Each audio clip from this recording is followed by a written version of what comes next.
Okay, it's February 1st, 2021, and it is about 6:51 a.m. in the morning. And I'm going to talk a little bit about what's been going on with me over the last couple months. As stated before, I've been investigating a ranch east of Trinidad that's had 16 cattle mutilations on it. Since then, we've been in contact with the ones responsible. Mama Sue Gutierrez, established a link with them, as well as I, and I didn't know it. It was in early June when we did the reading, the first reading of the cattle mutilation site. And from that day forward, things started happening around us. And they started happening, in key moments when it was important. Now, Sue had told me in the very beginning of this investigation that I was going to be learning things about myself that I didn't know about myself. And when she hugged me for the first time, she said that I was an empath, a big-time empath. Now, I got to start by saying that I'm not trying to be Mama Sue Gutierrez. I'm not trying to be psychic. I'm not trying to be anything. Just an investigator of the cattle mutilations. That's all I'm trying to do. As things started progressing and things started happening with me, I tried to keep myself out of the story. I tried not documenting things that were happening with me because I wasn't trying to be part of the story. And realized that I had to document all that stuff that was happening, that I guess I am part of the story, and it'd be in a way I didn't even imagine, couldn't even imagine. My life has been guided probably since the age of 8 when I was taken. I've been put in all sorts of situations in my life where I could have done the right thing or the wrong thing. Unusual situations like I was dispatched on a call where a guy, it was like 6 in the morning, 5:30, 6 in the morning, me and my partner were dispatched. This is here in Trinidad, and on Raton Pass there was an auto rollover. A guy was ejected out of the vehicle and killed. And we were the only ones there. When we arrived on scene, I was the coroner of that day, and I was looking for his identification, and I couldn't find this guy's ID, and he had a fanny pack on. When I opened up the fanny pack, there's about I'd say a good quarter pound of cocaine in it. And when I entered the vehicle that was upside down, there was a visor pocket, one of those little visor wallets that sits up on your visor. Anyways, that zipper was open and I saw money sticking out of it. And when I looked in it, there was about $3,700 cash. And there was a briefcase in the vehicle as well. And I opened up that briefcase. There was $43,000 in that briefcase. All cash, And the police officer that was dispatched, he was on call. They had to wake him out of bed, and he was 45 minutes away, even if he was awake. So we were on scene quite some time by ourselves with that money. And you know what, man? It wasn't even a forethought. It wasn't even a thought in my mind to keep even $1 of that money. I couldn't wait to tell the cop when he got there. I was like all excited, man. Hey, check this out, what I found. The cop's like, oh man. Because, it's just more of a report for him.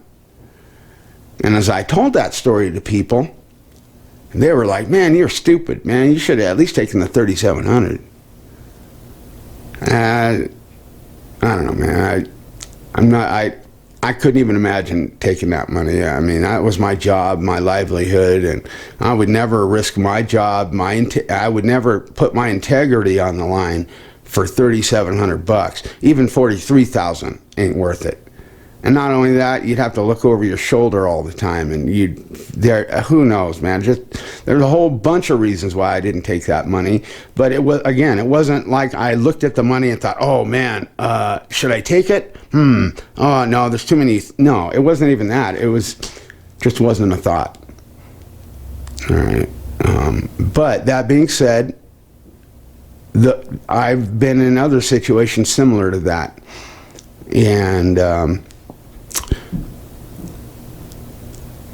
few months back, I awoke really early in the morning or late in the morning, and I thought it was weird that I slept through that alarm. And next time that Mama Sue and I were out investigating and we were in contact with FITS, FITS stands for Friends in the Sky.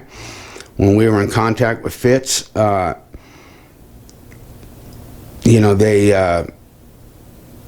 asked Sue to ask them if they took me. And they, in fact, said, yes, they did take me when I was a younger man. Younger man? Well, that didn't tell me anything. I was a younger man yesterday. The day before that, I was yet younger again. So when was I, so I told Sue several months before this, or not several months, maybe a couple weeks, few weeks before it, quite some time before this event, that I had a dream when I was 8 years old, around 8. And I'm standing out on the ranch that I grew up. I grew up on a ranch in Northern California, and I was standing out on the patio of this uncovered porch that we had, and I'm looking up. This dream starts with me staring up into the sky, and I'm looking at a craft that is huge. Looks like maybe a 1/4 mile in length, maybe bigger. And it's about 200 feet off the ground, but it looks lower than that because of the size of it. And it's moving very slowly as it's going across. I'm kind of watching it just, kind of go like that. And then that was my dream. But I've remembered that dream ever since I was a kid, man. And why? I don't remember any other dreams. Well, I'm telling my mom, my stepmom, the story of being out there and communicating with them, that I asked them if I was taken. And my dad, he died a couple years back, a year and a half, 2 years back, and my mom told me, your dad was taken. Well, after I picked myself off the ground, I'm like, what? He never said, when was he taken? She said when he lived on the ranch. Wow.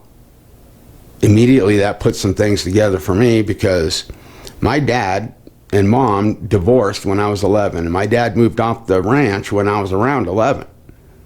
That puts my dad on the ranch when I had that dream. All right.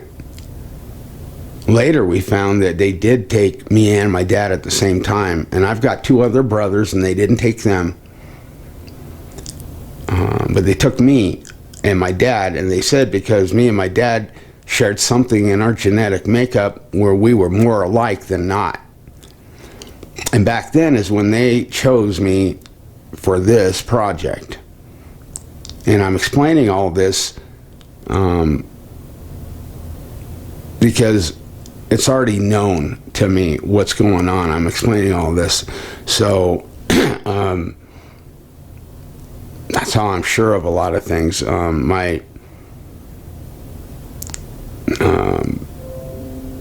dad and I were, my dad always called me a carbon copy of him and everything, and it was just crazy. So that being said, one day I go to sleep, and I'm wearing my leggings because it was cold that day, and I wear my leggings, my cold weather leggings, when I take a nap, because it reminds me when I go to sleep, when I wake up, that I was taking a nap, not that I went to sleep at night, because sometimes my mind blanks out or whatever, and I wake up, and this is embarrassing, and I don't really like talking about this part, but I have to.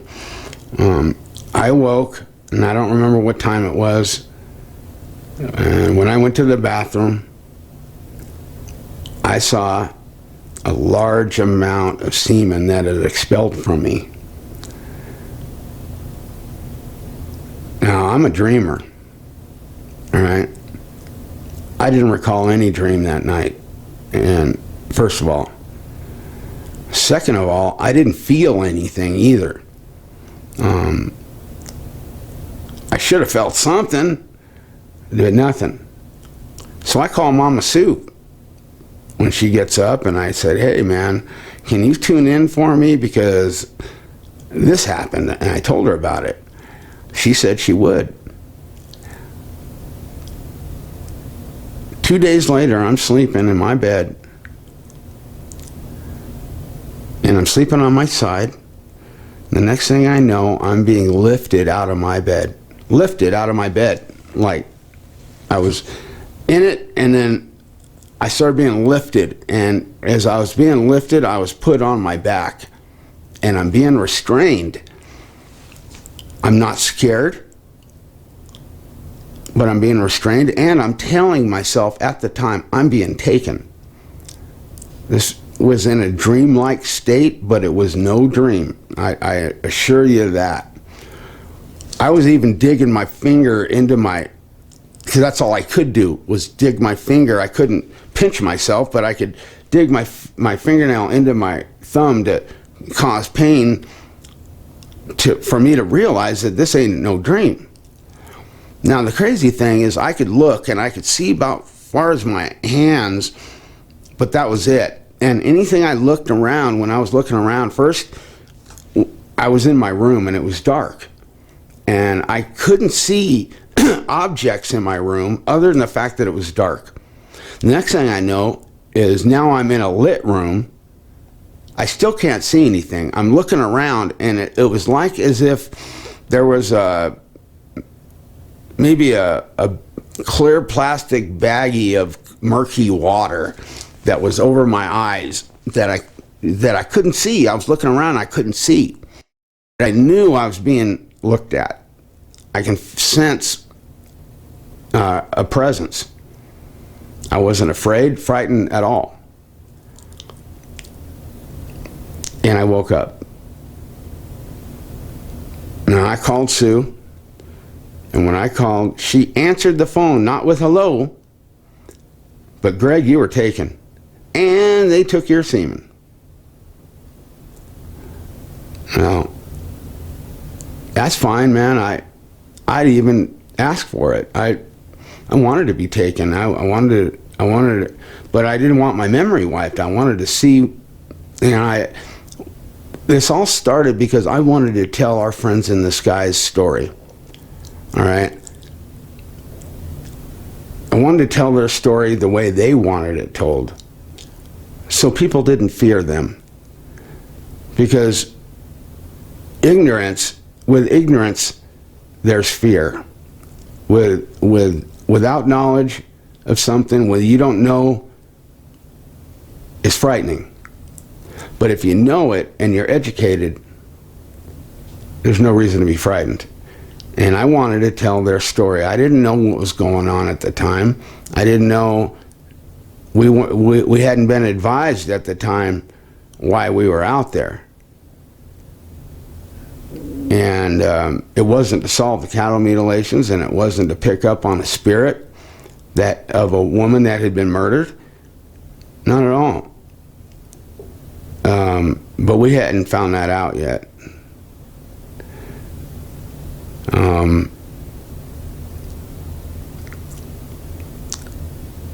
On January 10th, Mama Sue shows up.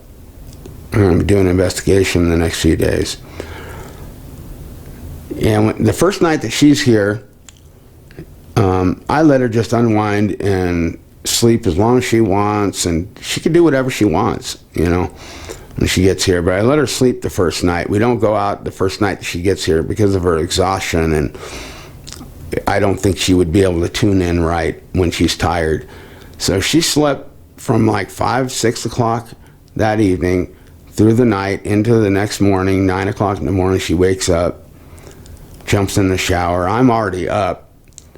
I want to go out and gift apples to Oma, and I'm waiting for her to get up and around so we can do that. And she gets up, she gets dressed, and she's drinking her coffee, and I'm telling her we're going to go gift apples and everything. And she's like, okay, well, first I'm going to take a nap. I'm like, okay. I mean, she just woke up, but whatever, you know. So she goes back to bed, and we split the bed, you know, because my height of bed's too uncomfortable for her. And, you know, she wants to sleep during the daytime or whatever. She can go in the room and sleep and watch TV or whatever. And so she goes to sleep, and around noon, I start getting tired.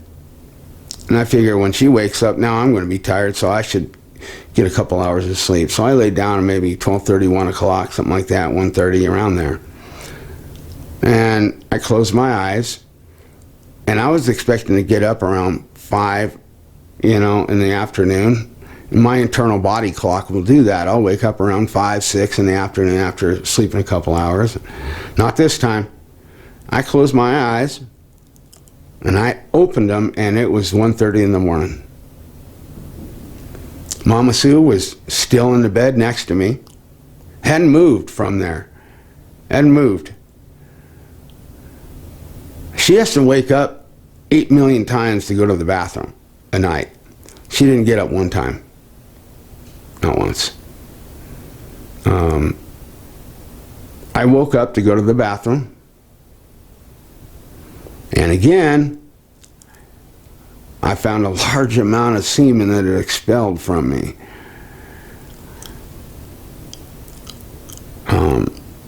I was in the bed from the time, Sue was in the bed from the time I went to bed till the time I woke up. She didn't move from her position. I didn't move from my position. I didn't even roll over in my sleep that night. Yet that happened. And here's the thing is, I'd have felt something. That's not something that happens that you don't know about. I mean, do I need to spell it out for you? I mean, we all know the birds and the bees and all that, and I'm just saying it's not easy to talk about. It's kind of embarrassing, but it needs to be told, because it happened. I tell Mama Sue when she wakes up, hey, guess what? I think both of us were taken last night. She goes, what? Now, about that time, she's realizing that she didn't even move from her sleep last night. Or she's got to get up a million times.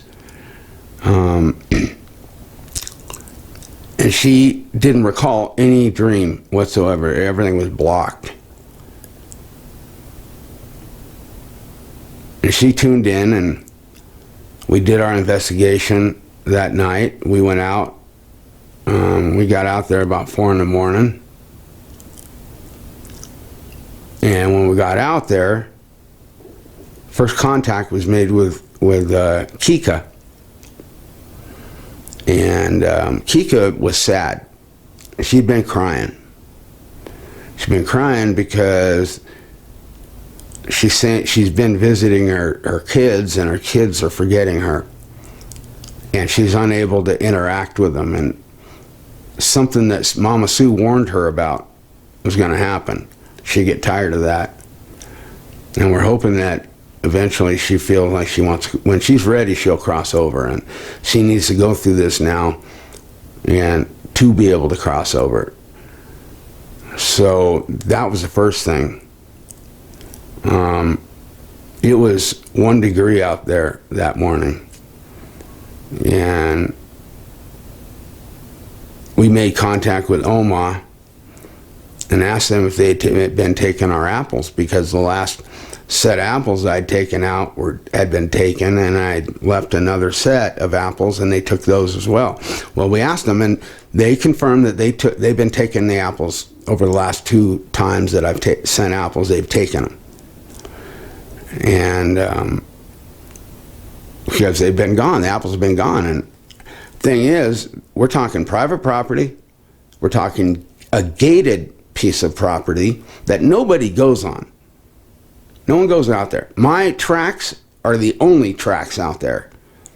Nobody knows in the wooded area off of that field where I'm going, and I'm hanging this basket in this tree where no one goes, And this basket is balanced, all right? It's balanced, all right, in a way where I've got to put 2 apples in at a time to keep it to where it tips, it doesn't tip left or right. So animals would have done it, the thing would have been pulled down, tipped over, whatever, there'd be pieces of apple everywhere. There's no evidence of anything, and the basket was in place, hadn't been moved. We asked them, is there anything else we can give them? Can we give them anything else? Would they like anything? And the Mama Sue suggested a blanket because it was 1 degree. I think that's how it went. Either that or they were asked for it, one of the two, but well, I'll have to review the tape. But I'm pretty sure she asked, and as soon as she said a blanket, they said yes immediately. Like yes, before she said blanket. So last time I went out,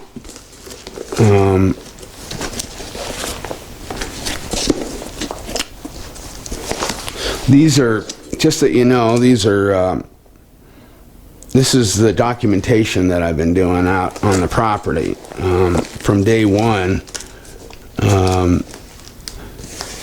You got the Miller Ranch right there, and you know, I've got cows photo logged, and let me see here.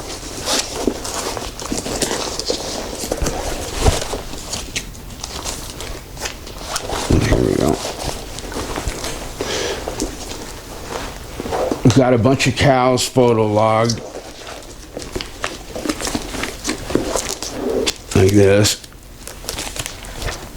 These are most of the cows, not all of them, but I got most of them done. And then I get into the reports, and this here is the duty log, is what this is, and this basically gives the times, the date that we went out and did something, the GPS coordinates of where I went, the location of where I went, and what we actually did.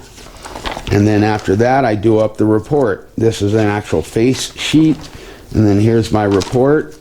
And then everything after that is, I do follow-up reports, all right? And, you know, follow-up report after follow-up report after follow-up report after follow-up report. And, you know, this is the information on Kika. When we got to her, saw her information, where she's at, location of where she's at, and some missing persons photos. All right, and it goes through. I Google Earthed all the locations she was last seen at, and every location she was last seen at has a convenience store at it, you know, and she said she was coming out of a convenience store when she was abducted.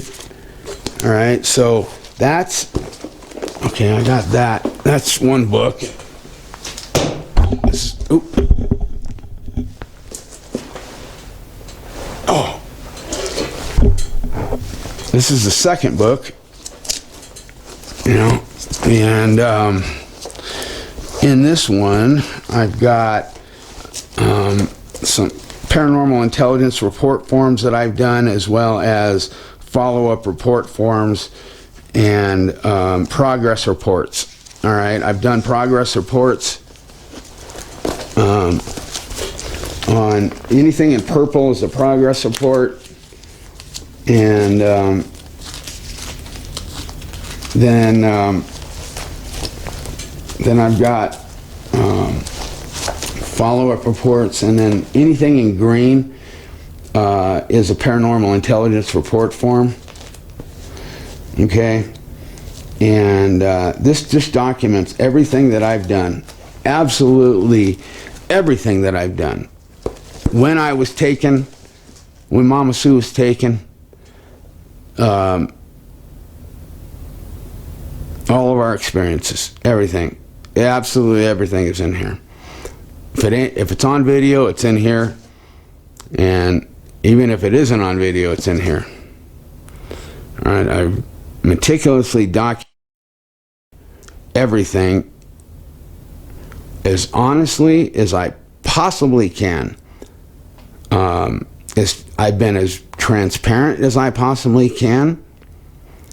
I'm not embellishing anything that I have got to make this story better. I am not trying to be special, a prophet, an expert. I've really humbled myself over this whole thing, and especially going to people like Linda Moulton Howe.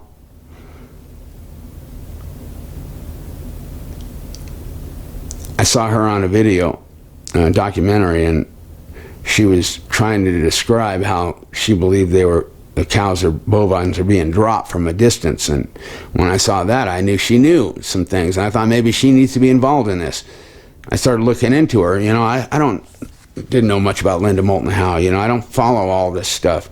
You know, I'm an investigator, you know, and I don't learn my investigations by watching TV shows.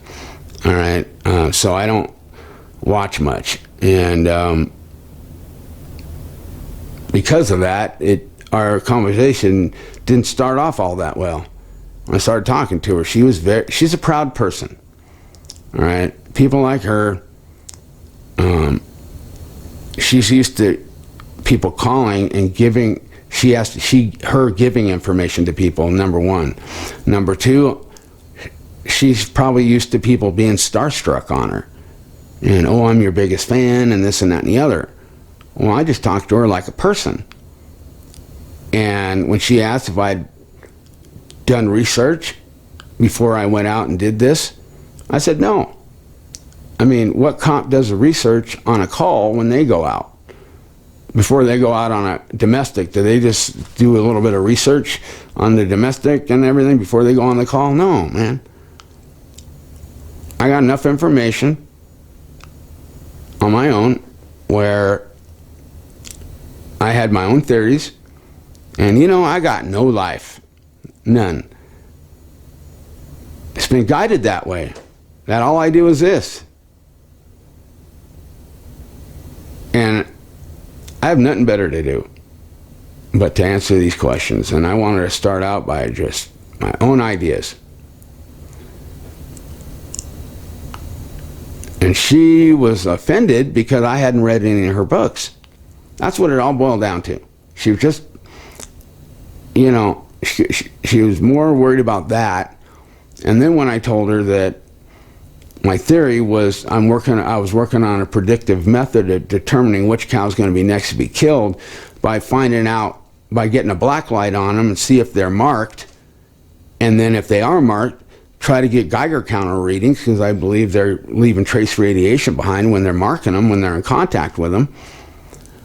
And man, first thing she did, oh, you didn't know that Dr. John Jacob Boomerheimer Schmidt did that in 1970? I was 2 years old, but no, I didn't. I didn't do any research on that, but to look that up, but no, I didn't know. She goes, you didn't know that they did a blacklight test first. And I said, Linda, by your tone and the way you're asking me is the exact reason I haven't read any of your books. It's not to offend you. It's that I don't want anyone saying that I came up with someone else's idea, someone else's conclusions I'm drawing, or anything like that. That's why I'm in contact with you now. Because after I got to a certain point, then I need to make my contacts. All right? And she didn't agree with the way I did it. All right? But it all boils down to I didn't read her books. All right? Because the difference between me and her is she has done countless hours of work, dedicated thousands and thousands of hours to research.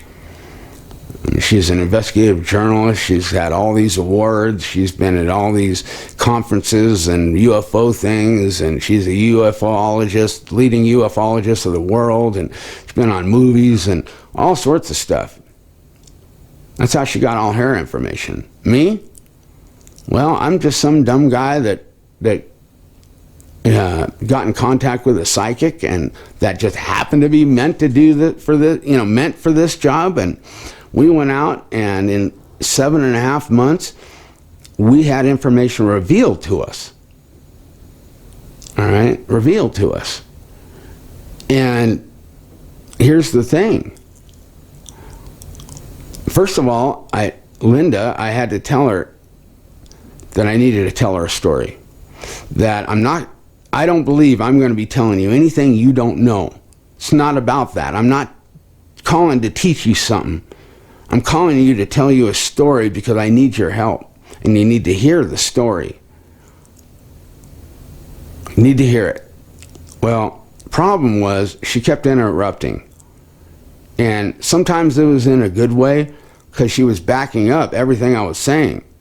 Like scientific studies all the way down to the molecular level when I was talking about the blood being evacuated from the body of the cow when it was brought on board. And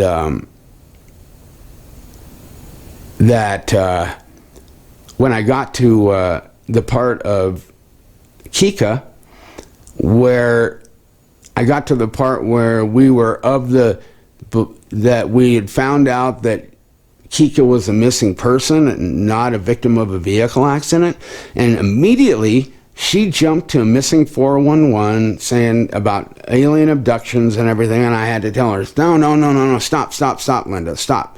No, it had nothing to do with her being abducted by aliens. You got to hear the story. Please listen to the story. She tells me, well, I'm trying to have a dialogue here. I'm like, Linda, I'm trying to tell you a story here. And you can't have a dialogue when someone's telling a story. It's kind of rude. Again, I'm not trying to tell you anything you don't know. All right, but you got to hear the story. Well, she kept interrupting, and man, there's no way I was going to be able to tell the story. It was going to take forever and a day. So finally, when she asked about this reason that I kept saying, there's a reason for this, a reason. And I finally said, okay, you want to know? I'll tell you what the message is. The message isn't what I'm going to tell you. The message is really to be a good person. That's the message. But the world's coming to an end, Linda. And all of a sudden, silence. No interruption this time.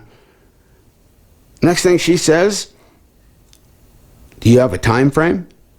As she was saying frame, all right, I didn't even let that get out of her mouth. I said 3 to 4 years. And I was expecting her to say I was losing my mind, that I didn't know what I was talking about, that, you know what she said? Wow, that makes sense. Elon Musk just allocated millions, if not billions, of dollars to the SpaceX program, where he said that he wrote a company-wide email stating that the progress of this project must increase dramatically and immediately. And they moved the launch date, I believe, from 2029 all of a sudden to 2024, out of the blue, and allocate billions of dollars to get it launched before 2029 to 2024. Why? Who knows, man?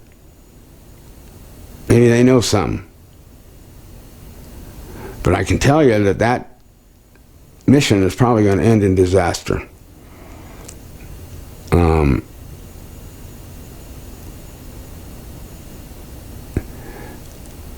After I said that, then Linda wasn't so defensive. Then she realized that it wasn't about the cattle meal. I wasn't trying to take anything away from Linda at all. Matter of fact, I did nothing but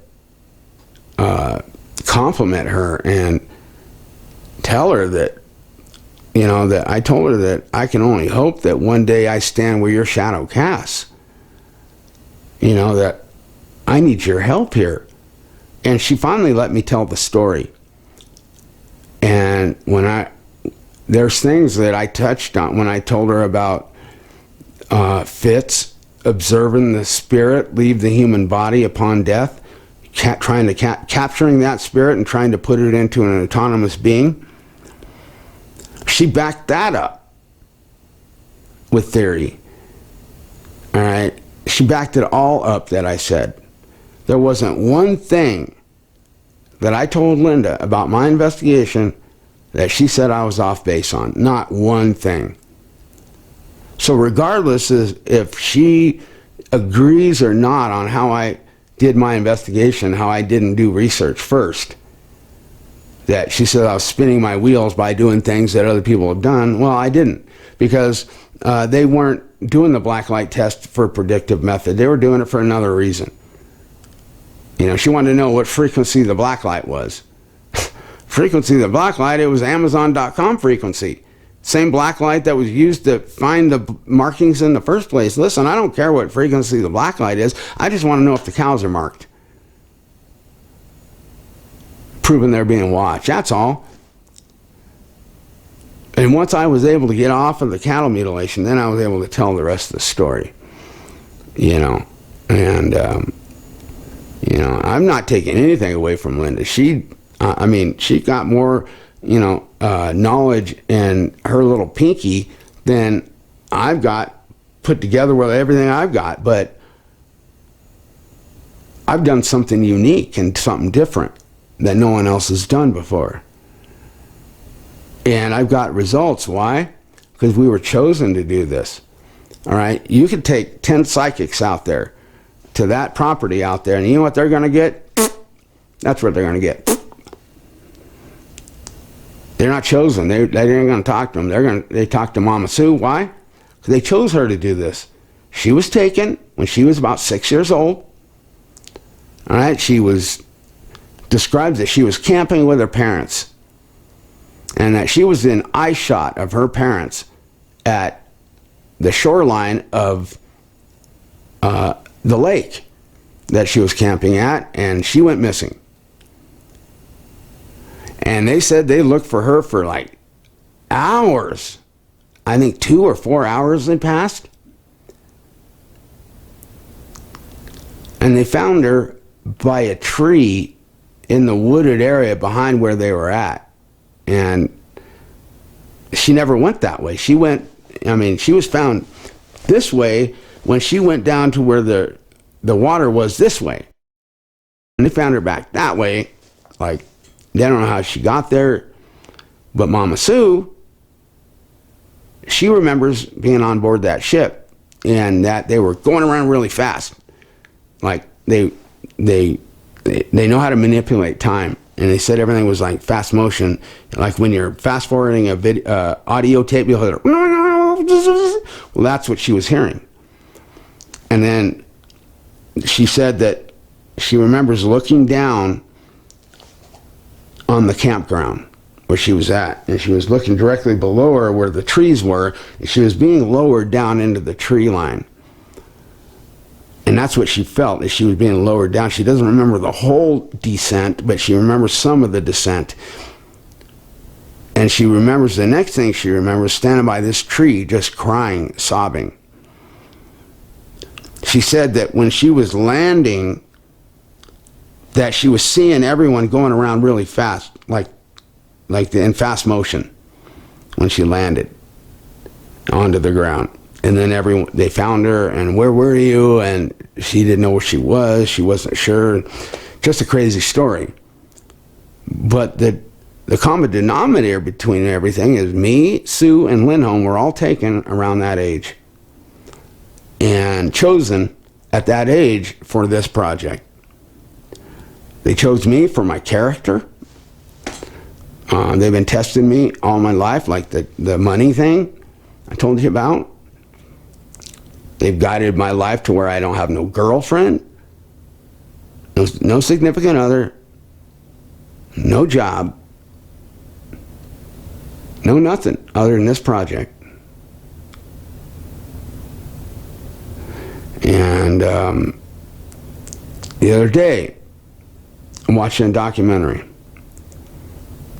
of UFOs, alien contact.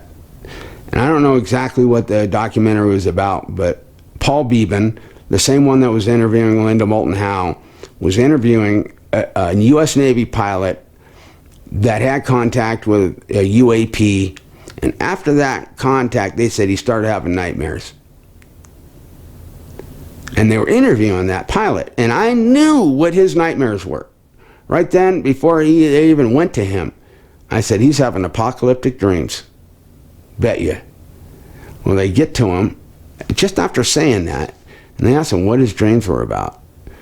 Man, I felt his emotions. I felt them coming off of the screen to me when he said what he said. And he said, end of the world shit. Said, fires, earthquakes, everything, end of the world, man. Right then, I knew I needed to talk to him, man. So I got his name, Kevin Day, and I started doing research, and I started looking him up. And there's a shit ton of Kevin Days. Excuse my language.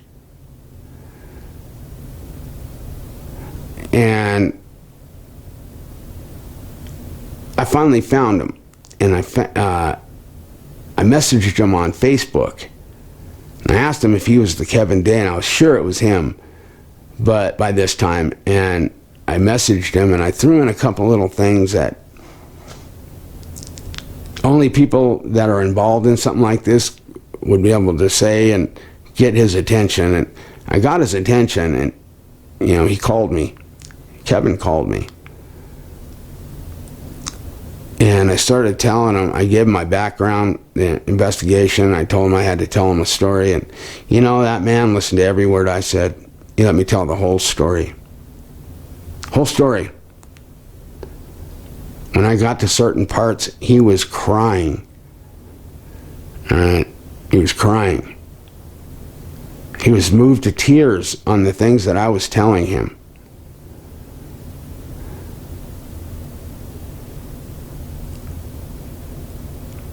That blew me away.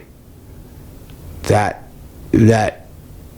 was going on. That he's crying because what I'm saying and how I'm describing his emotions, and how there's things that I shouldn't know that I do know. And I told him he wasn't crazy. I gave him the time frame too, 3 to 4 years.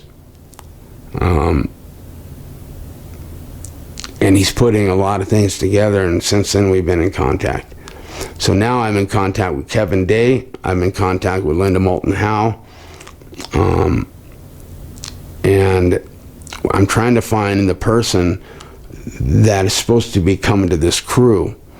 There's one other person that Fitz said is coming to this crew, and we're not sure who that is yet. Fitz said that I'll know when that person comes along, but I'm not sure. At first I thought it was Linda Moulton Howe. I was almost positive of it. It was Linda Moulton Howe. And I was dead wrong on that one. Might be Kevin, but here's the thing. Last time they took me, Mama Sue called me 2 days after we were taken. It was 2 days after we were taken that I suspected we were taken. And she said, Greg, I'm calling to confirm that we were taken, both of us. But they took me, and they didn't do anything to me. They took me just to show me them working on you. They said that you were I saw you in a supine position. That's like a laying position with the head up, elevated up. And they were around my head working on my brain. They said they're preparing my brain for a swap, for a body swap. And Mama Sue saw the arm of the body that I'm going in. Believe that. She said that it was metallic, but it looked like skin. Metallic of some sort, but it's skin. I don't know. Am I afraid? Nope. Not at all. This has been ordained by God. I believe that wholeheartedly. Mama Sue is closer to God than anyone I know. I have been praying to God daily, asking for His guidance, asking for His help, asking for His wisdom, to give me wisdom, to give me knowledge. Don't leave me astray, Lord. Don't lead me astray. Mama Sue's been doing the same thing. God's been telling her that this is ordained. It's supposed to happen. I'm good with that. I put all my faith in Fitz. Last time we went out, I didn't have any questions, even though I was filled with them. I wanted them to know that I'm putting all my faith in them, that they know the plan, they know they're not going to let us fail. They didn't guide my life this whole time to let us fail. They didn't put all the work they did in me to make sure I'm the right person for it to fail and to do nothing. Now, I believe that I'm going to be taken first before the event happens. The first event that causes the water and the air supply to go bad, but I don't know. Maybe I'm wrong. And why am I thinking it's me versus Dan versus Sue? It's not because I'm the leader of this group or that I made this project or anything. No, this was all influenced by our friends in the sky, what I've done. I didn't start waking up at 4 in the morning for nothing. I started waking up at 4 in the morning, and every second I was putting into this project for 3 years, 4 years. And that's all I've been doing. That they drove me. I've been driven to do all this. I've been driven to read the Bible for some reason. I have been reading the Bible like over the last month and a half. I've read all the New Testament, and I've read all the way from Genesis, and I'm at, where am I at right now? Oh God, I was past Esther, but anyways, I'm nearly done with the Bible. No, I'm in Proverbs. That's where I'm at now, Proverbs. And I've never done that like that. I've never and understood it the way I am understanding it. They've guided our lives to be where they're at. Dan Lindholm, he's married. If he was taken, his wife would miss him. Mama Sue, she's got family living with her. If she was taken, people would miss her. My daughter, she can care less if I'm breathing or not. All right, nobody really cares what's going on with me. A couple people, but that's about it. You know, no one's going to miss me. Not a single person. All right, so that's why I'm going to be next. That's why I think. I'm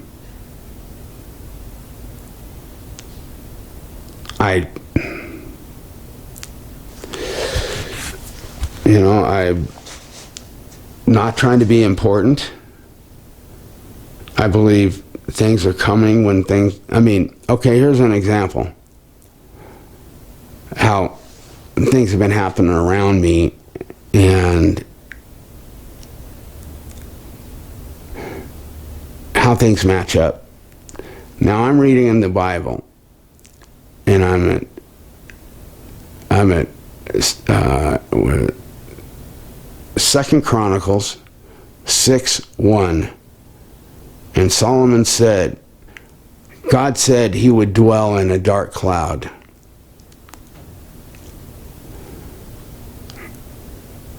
Not even 24 hours later, I go out and have a cigarette in my front yard, my front porch.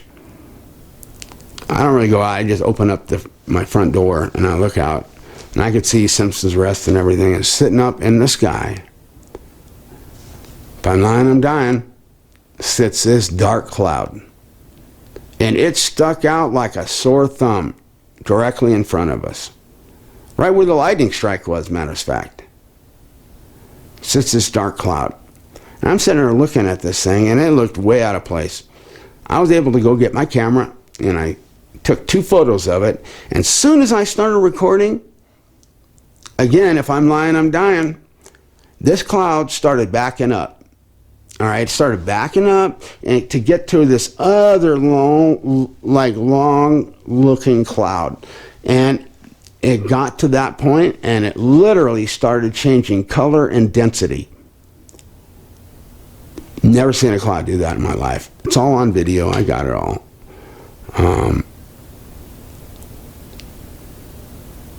these things are happening around me, and they're doing everything they can to show me they're there without showing me the bathroom stalls of the ship. All right? The lightning strike, me being taken and recalling it. I don't recall the last time I was taken. And when we were talking about that, and me saying I wish I was taken, or I wish they would not wipe my memory, Sue got, trust us, you don't want to remember. And maybe because I found a injection site, or a needle, there's an injury, scab, whatever you want to call it, right there where my liver is. Right here. There's a scab there, like something went in, like a needle went in. All right? I'm not reporting this to authorities like doctors or telling, no, man. I've asked for all this to happen. I asked to be taken, to be shown their story, but what I found out was that we were all chosen, that this is all part of a bigger plan, that I'm part of a bigger plan, and I don't know what that plan is. And I remain humble, and I'm trying to serve God the best way I can. And the message is to be a good person, to go out and do good for one another, to not scheme against one another. See, if this was any evil intent, if this was Satan tricking us or something, they would say the end of the world is coming, and spend all your money, take your money to Vegas and bet it all on red, get some hookers, get laid, have a good time, party, get drunk, do drugs. That's what Satan would be saying. But they're saying to go out and do good for one another. And what's the advantage of saying 3 to 4 years? I mean, it'd be more advantageous to have them, give them a date that we would be longer getting screwed around. 3 to 4 years, we're going to know we're getting ticked around. By the time we figure things, I mean, this is all going to take around this time anyways, that amount of time, so we're going to know. Now, here's the thing. They're saying China. I'm telling you, every time I turn on the news, man, something's up with China. All right, right now, they're going to be doing something with Taiwan. All right, because Taiwan, when it was trying to become democratic, I believe, a democratic society, and we may have to back them up. If that happens, we're screwed. It's all set in motion. This whole thing was set in motion. That's why there's nothing we can do to stop it. I'm just watching it all play out. I've told Dan that he's got to pull himself from the politicalness of what's going on. We can't be part of it. We need to be on the outside looking in. All right? Because everything that's going on right now is why what's going to happen is happening. All right? There's going to be a mechanism to the end of times, guys. All right? It ain't going to be a big finger of God coming out with a lightning bolt, I don't think. Maybe, but maybe not. I don't think so. It's going to be a mechanism of the end of times. And what it is, it's going to be what God allows to happen.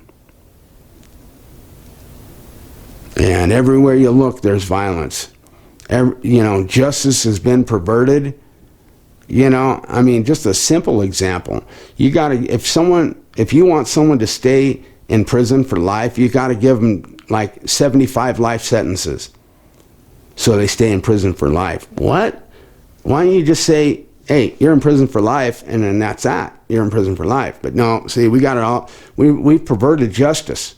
Life isn't life anymore. Life is like 15 years. All right? So you get life for killing someone. When do they come back in 15 years? They don't. And that's just a simple example. What's going on right now politically, it's all about money and power. It's all about that.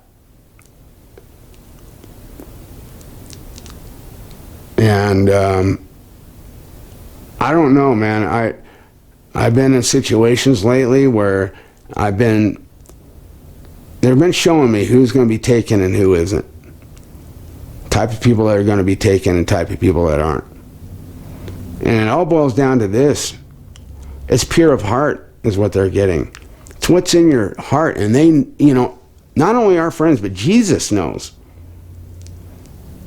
All right? Jesus is coming. All right? No one knows when. And he is going to come like a thief in the night. We're going to all have to be prepared for his arrival. And if you're not, you're going to miss him. You got to look in the mirror. You got to go into the mirror, into any mirror. Find a mirror with a light. All right, good light, and look at yourself in the mirror. Take a good look at yourself in the mirror. And ask yourself if you're ready for Jesus when he comes. Am I ready for Jesus to come? Am I going to stick my chest out boldly and say, here I am, Jesus? Or am I going to be cowering down meek, just hoping he takes me? No, I don't want to feel like that. I've been trying to change myself to be a better person, and that's why I started reading the Bible again. It's why I've been spurred to.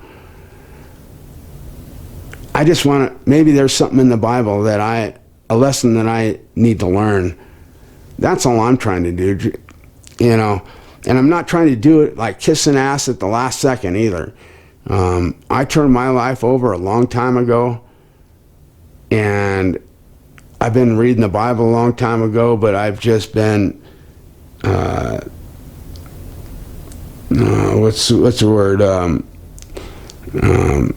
I've been enticed to read it more, and that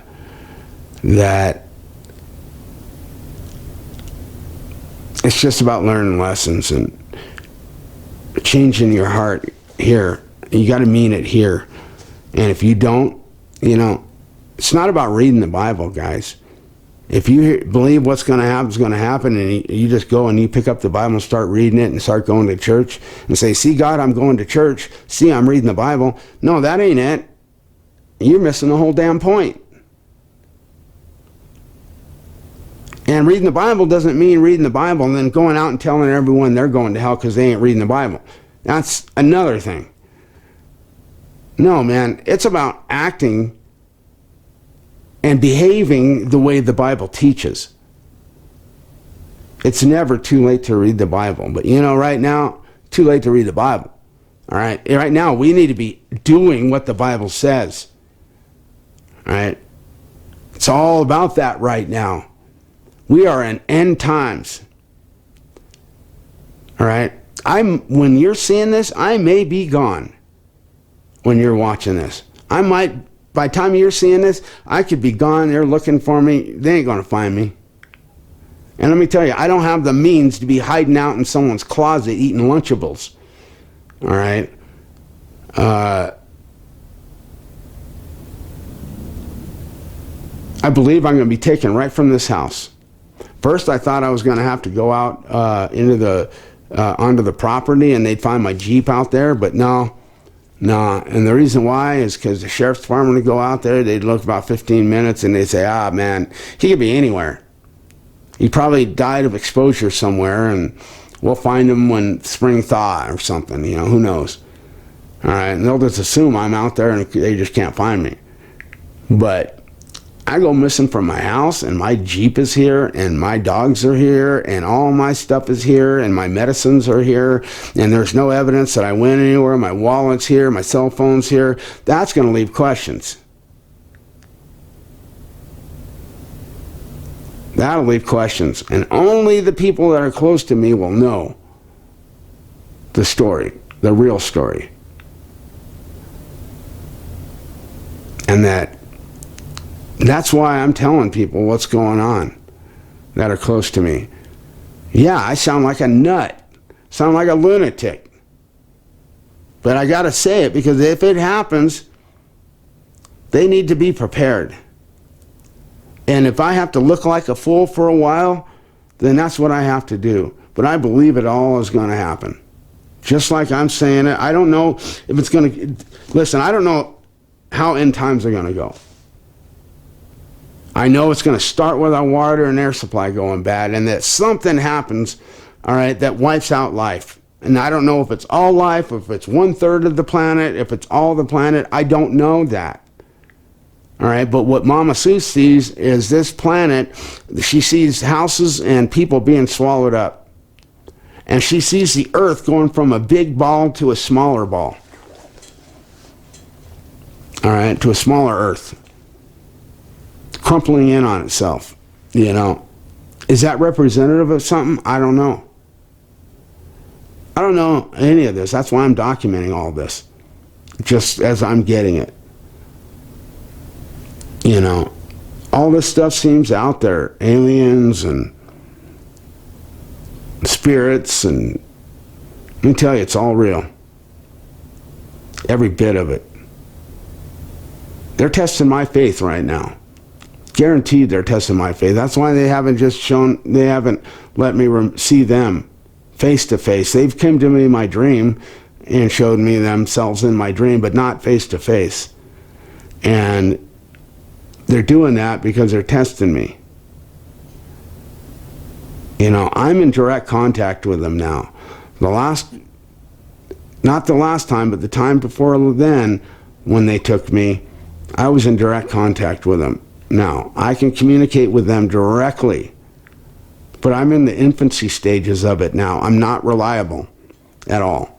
I can't trust myself what I'm getting. I've got Mama Sue that I need to confirm everything, and it'll always have to be that way until I'm 100% sure I'm good, but that's going to be a while. But I am communicating with them, believe that.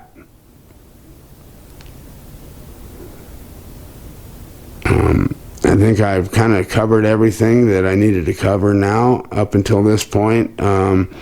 Let's just hang in there and see what happens. And I'm sure I'll be given more updates and more information as it comes, and I'll be doing more videos such as this one. But just stay tuned. Stay tuned.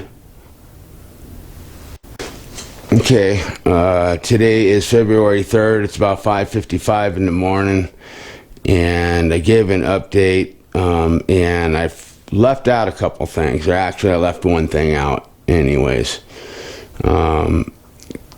It's been about 2 weeks now, and I've already mentioned that, you know, I've been taken a few times. And since then, things have been different in my meditations. I've been getting pictures in my mind as I'm meditating. But this time, one of the last times that I had meditated, well, it's not last time, it's been a couple weeks now. But in meditation, in my mind, I called out to Dan Lindholm. And it was in my mind, and it went something like this in my mind. Now, this is just in my mind. I wasn't saying any of this out loud, but this is what was going on in my mind, and it went down just like this. Dan, are you hearing me? Dan, are you getting me?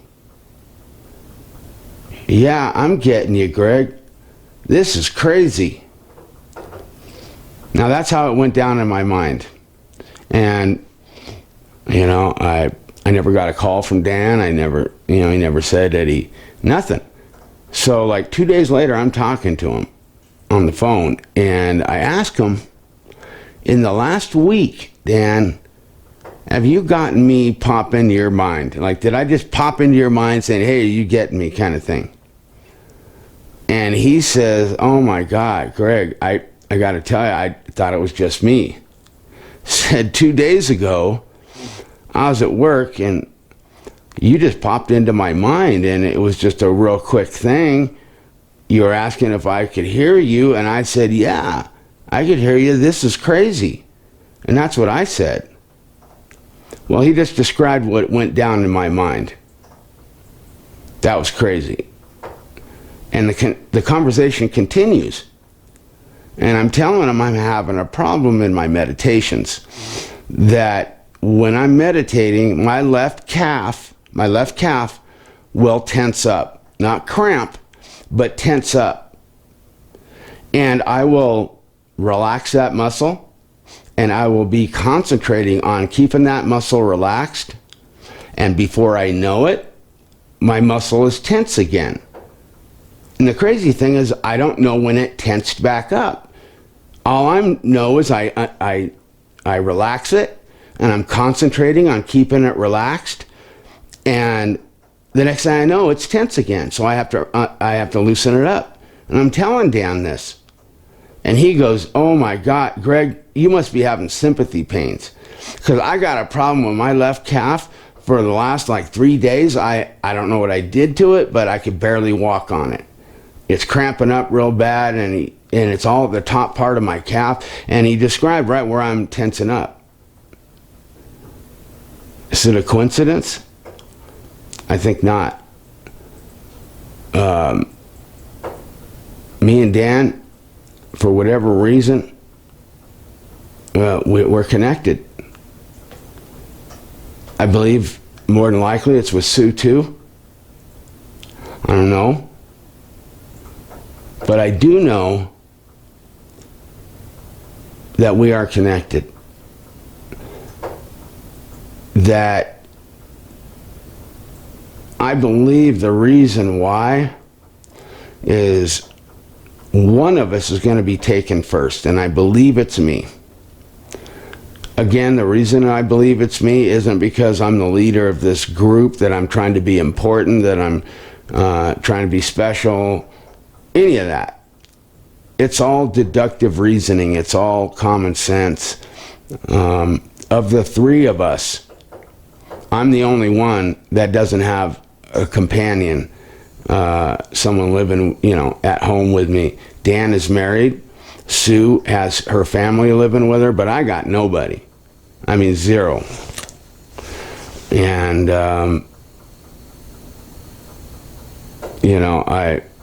no one's going to miss me. Nobody's going to miss me. All right. And I believe it's going to go that I'm going to be taken before the first event happens that messes up the water and air supply. But I don't know. I'm all guessing what might be happening. I've put all my faith into Fitz.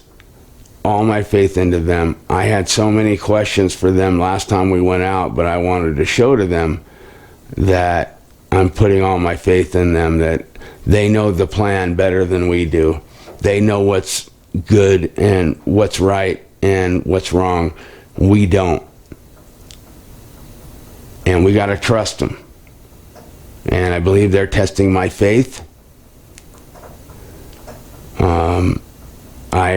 I've told them that I serve I only worship and serve the Lord God in heaven, but I work for my friends in the sky out of respect, and that I will serve them to the best of my ability until the day that I'm not here anymore. Sue believes that they're going to put me in another body, and she believes that I'm going to be with Fitz for a long time. She believes that my life will be extended significantly. Is this a sin that I'm doing? I don't believe so. I believe what we're doing is for the best of all of humanity, what's going to be happening next. I don't know what part I have in it, but I know I have a part in it. But I don't know what. And again, please understand, I'm not trying to be important. I'm not trying to say that I'm something special. All right? I've been tested all my life for my character, my integrity, my faith, my loyalty. Everything has been tested. And my life has been nothing but trials and tests. And I look back on it, and it all makes sense now. It all makes sense. And I have to say that when I got sick in 2008, And I divorced in 2010, and I moved away. And when I moved back, that whole thing that I went through, that journey that I call it, 6-year journey trying to find myself and what's important in life, and I figured all of it out, and I had to turn my life over to God. I had to,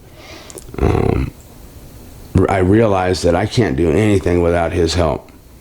And I tried doing it all on my own, and you can't do anything on your own.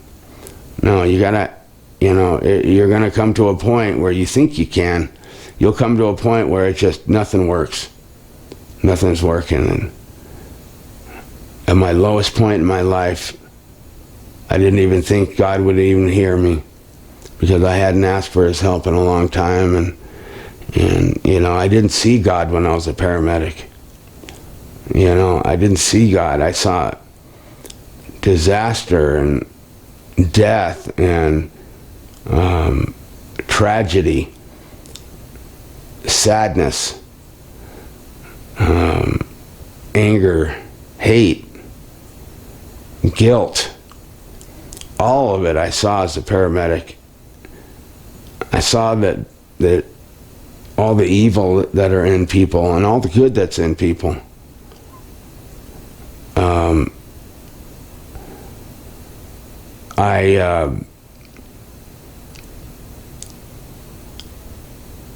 I was very judgmental back then, very hateful. I was a cop and a paramedic, and I helped people, and that's what I did. And I gave my best to the community. But at the end of my paramedic career, I was just losing my give a shit factor.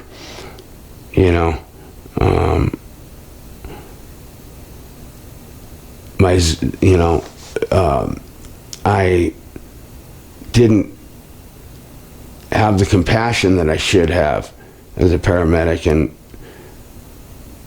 all those experiences formed me into this person that was angry and hateful and just cynical. And I went through what I went through, and at my lowest point, when I lost Indrid, my Doberman, she was my world. The reason I woke up in the morning. She was my friend. She was my rock, my companion. I mean, I knew what every little whine, whimper meant from her. We could communicate. We had a bond. And everything I did for her was for her benefit. And then one day, she got sick. And I had a premonition dream that I was looking for something, and I see something in the water, and I realized it was Indrid. And she was in the water floating, and I dove in, and I got to her, and as I'm grabbing her and I'm pulling her in, she weighed 130 pounds. And I was in the water, and as I was trying to get her to shore, I can feel, as I brought her into me, I could feel the dead weight, the limpness of her body, how limp her body was. I felt it. And I wake up crying, and Indrid is next to me. And I wake up, and I'm just petting her, just thanking God it was a dream. And I'm petting her. Right there, I feel, right down here next to one of her teats, I feel a lump. And what the hell? So I called the vet, and within a day, I got her in. They did x-rays, blood work, and came back and said she got cancer throughout her whole body. She got maybe a month to live.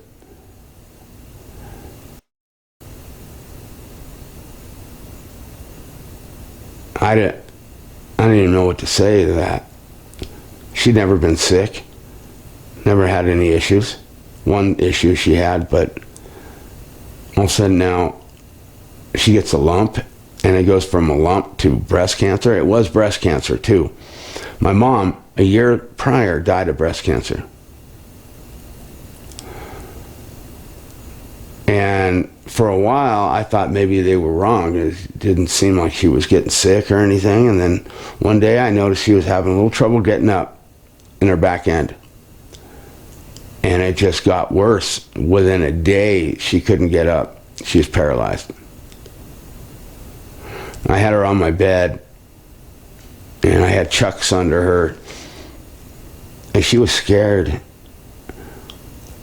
She didn't know why. She couldn't move, and I was loving on her and petting her, and I'd start to fall asleep, and she'd start crying, and it'd wake me up.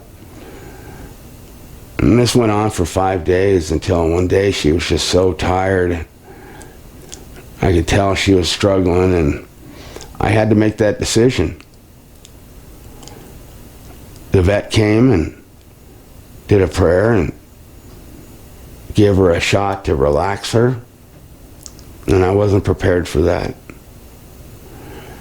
Her tongue stuck way out. It looked horrible, and then they gave her the shot that killed her. And when I'm holding on to her, I'm crying, and right then I felt how limp her body was against my body, and that dream came back to me. That's exactly what I felt. And right then, at that moment, all the good times that me and her had, all the situations, all the funny stories that she did, all the funny things she did, all the things we did together, the places that I went, moved to, and everything I went through with her, it all ended right that day. It's gone. I'm looking at her body, and she's gone, and she's right there, but she's gone. And this feeling that overcame me was a feeling I'd never felt in my life, and literally I'd never been into a position where I just wanted to be dead and like this. And right then I turned to God.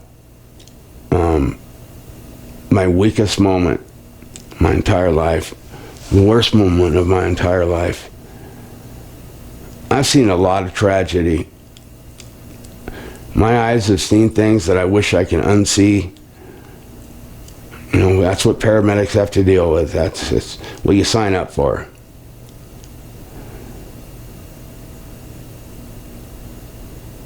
I wasn't prepared for that. And I turned my life over right then. I prayed to God, and I said to please help me. Help me. I can't do this on my own anymore. What can I do to show you that I'm turning my life over? Right then I realized I needed to be baptized. So I went to church. I found a church. I went to it, and the first day at church I went up to the minister. First time I was there, I went up to the minister and asked to talk to him. He brought me into his office, and when he closed that door behind him, a flood of emotions came out. I just started crying. Told him I needed to be saved,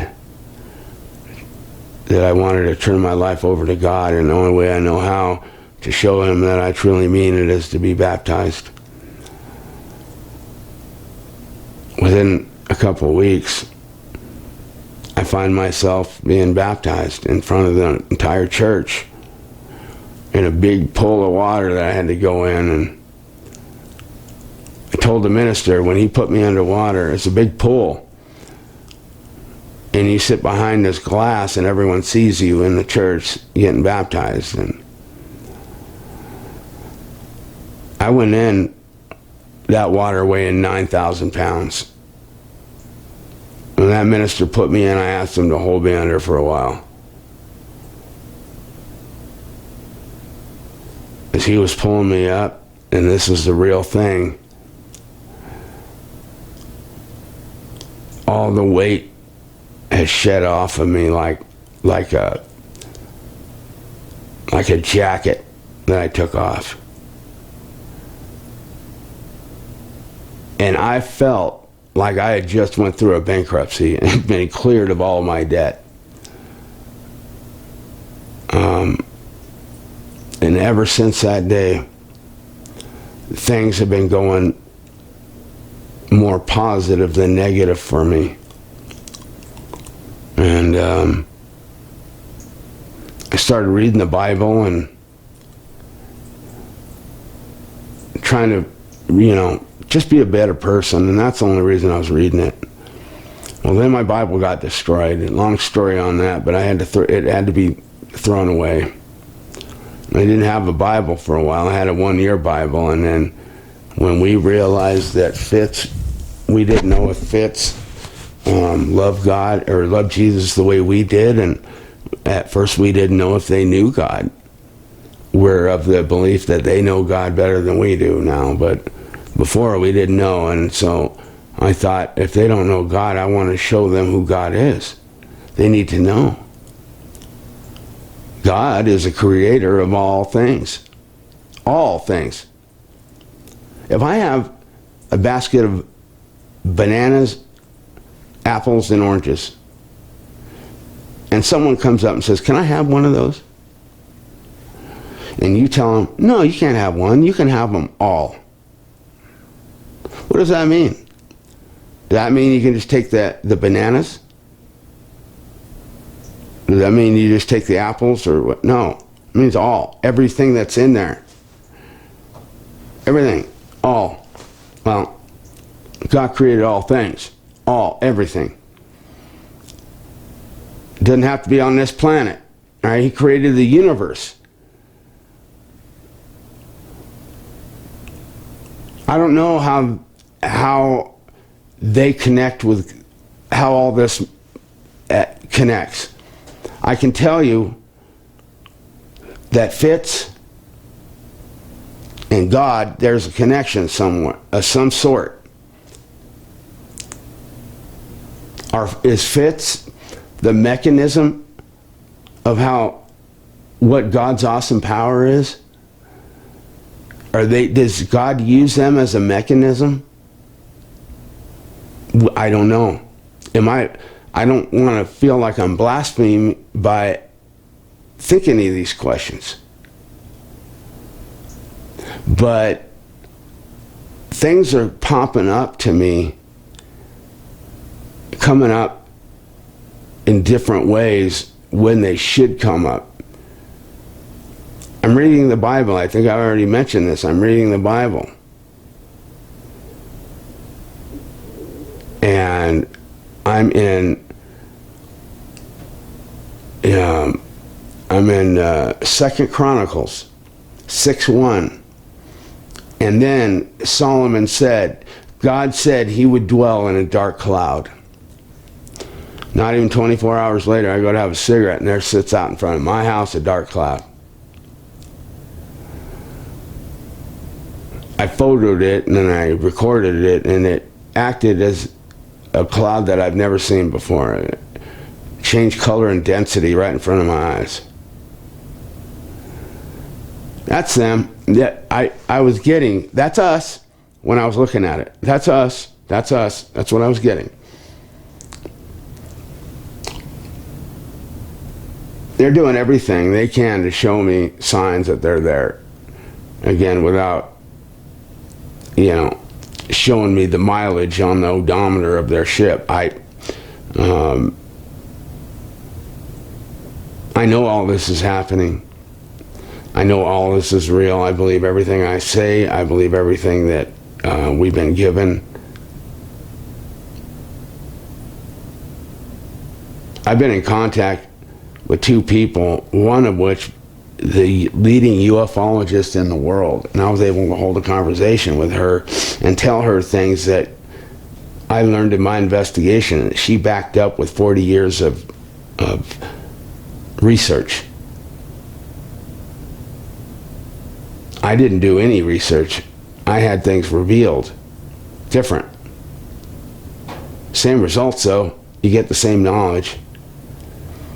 But what I learned in 7 months, all right, I was able to tell Linda Moulton how, and not one thing did she say I was off base on. Not a single solitary thing did she say I was wrong. Everything from how the cattle mutilations are being done to the experiment that Fitz was doing, trying to observe the spirit leave the human body, capturing it, putting it into an autonomous being. Now, why would they do that? Think about this. All right, they've created these autonomous beings with the cow's blood. All right, and they're going to capture spirits and they're going to put them into this autonomous being. Now, why? Think about this. If there's 100 people that you had to transport 1,000,000 miles, and you had a choice to transport them or just transport their spirit, but either way, they're going to get there to the other end when you get them there, you know. But you can, your choices are, you can bring them as a spirit or you can take their body. Well, let me think. With the body comes a mouth, and with the mouth comes complaints and bitches and moans, and I got to take a crap, and I got to pee, and I got to eat, and where's clothing, and I demand, and me. All right? Are we there yet? Are we there yet? Are we there yet? Are we there yet? Or, how many spirits can you fit in a jar? All right? Basically, they're going to capture spirits at the last second. All right? When we have been destroyed, they're going to capture these spirits. All right? And then they're going to transport these spirits somewhere and put them into autonomous beings when they get where they're going. That's what. But here's the deal: it hasn't worked. Grabbing the spirit and putting it into the autonomous being has not worked for them, and they're still. That's what all these cattle mutilations are for. That's why they're working like mad scientists and crazy and doing crazy shit and all mad scientist stuff. It's all to save our dumbasses.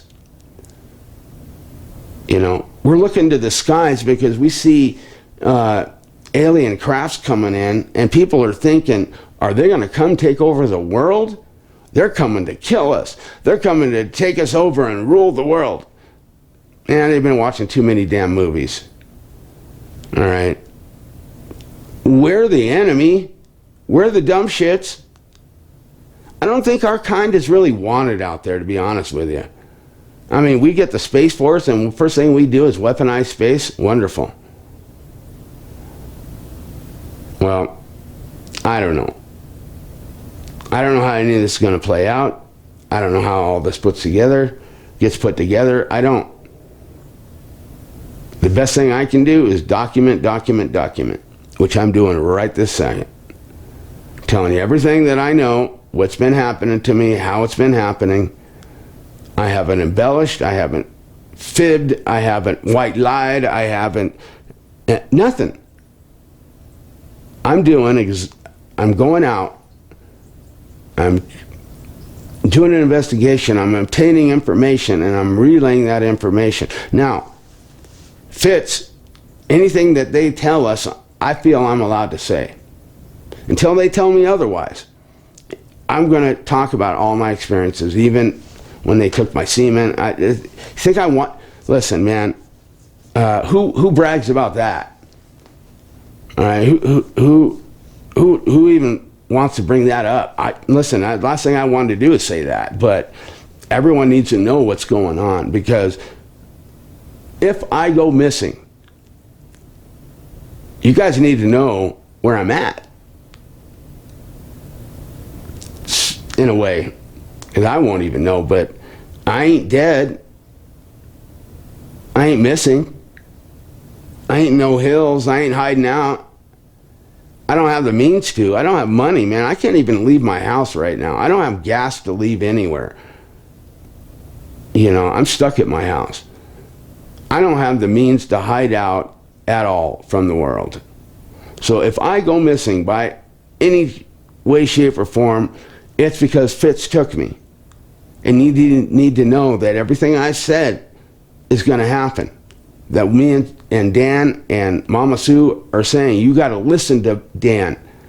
Dan's part of this. Big part of this. Me and him are in communication right now.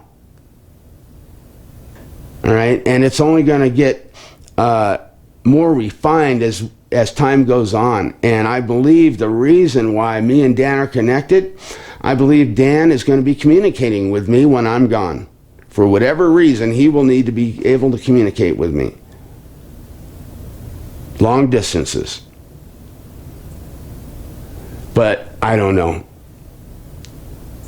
I just think that. I mean, that's just... And not only that, Fitz isn't saying no, that I'm wrong. That they're preparing me for a reason. You know, they didn't put all this work into me for nothing. And I'm not afraid. I'm not concerned. I could say I wouldn't even say apprehensive is the word, but you know, when you hear these things that are just so far out there that they're going to be putting me in another body, you know, I mean, it just doesn't even sound sane. But all the signs are there. And I can't stress this enough, that everyone needs, that believes this story, needs to take a good look at themselves in the mirror and change what they need to make themselves ready for Jesus' arrival. He's going to come like a thief in the night, and if you ain't prepared, you're going to miss him. I don't want to see that.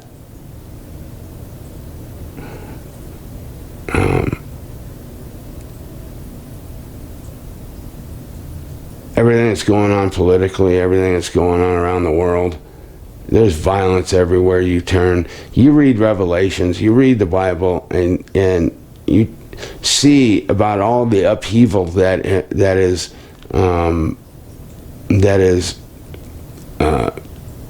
been foretold.